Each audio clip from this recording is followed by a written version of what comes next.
আসসালামু আলাইকুম ভাই বোন বন্ধুগণ, আপনারা কেমন আছেন? আপনাদের উদ্দেশ্যে আজকে আমি একটা কথাই বলবো। যারা আমাদের মতো গরিব প্রবাসী, যারা দিনমজুর কাজ করে দিন আনে দিন খায়, তাদের উদ্দেশ্যে আমি একটা কথা বলি আজকে। যে দেখুন, আমরা এমন পরিস্থিতি, এমন পর্যায়ে আছি যে না পাইতেছি দুনিয়ার শান্তি, না পাইতেছি এই সংসারে শান্তি, কোনো কিছুই পাইতেছি না এই দুনিয়ার ভিতরে। না গাড়ি, না বাড়ি, না টাকা, না জমি, কোনো কিছুই নাই।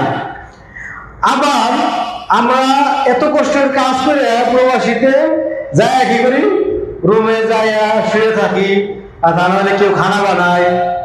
যাই হোক, যার যার ব্যস্ততা আলাদা, কিন্তু যে আল্লাহ তাআলার যে হুকুম আজম, এগুলোর ভিতরে আমাদের কোনো ধ্যানই নাই। আমরা এদের ভিতরে কোনো ধ্যান দিতেছি না যে আল্লাহ কি বলছে, আমাদেরকে কি করতে বলছে।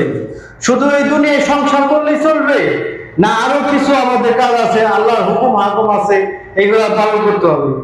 এখন আমরা এইভাবে চলতেছি। এখন এই দুনিয়া আমরা সুখ পাইলাম না, যখন আমরা কবরে যাব, এই কবরে যদি এই আমরা যে ইবাদত না করে মারা গেলাম, আমরা তখন যদি আল্লাহ প্রশ্ন করে বা শাস্তি দেওয়া বসে, তাহলে তো এই দুনিয়াও আমাদের শাস্তি স্বরূপ গেল, আখিরাত আমাদের শাস্তি স্বরূপ গেল। যে এখানে আমরা সুখ পাইলাম না, আখিরাত আমরা সুখ পাইলাম না। তো আসুন আমরা নামাজ পড়ি সঠিক মতো, আল্লাহকে ডাকি।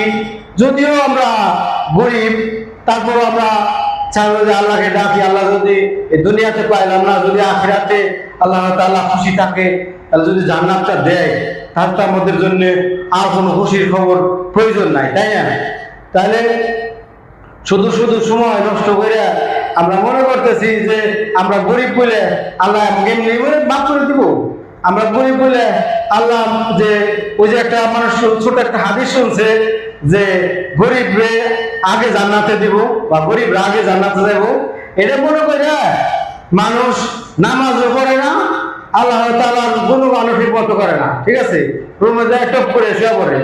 আমাদের মানে যারা দেশি কাজ করে তারাও তো আমাদের এটাই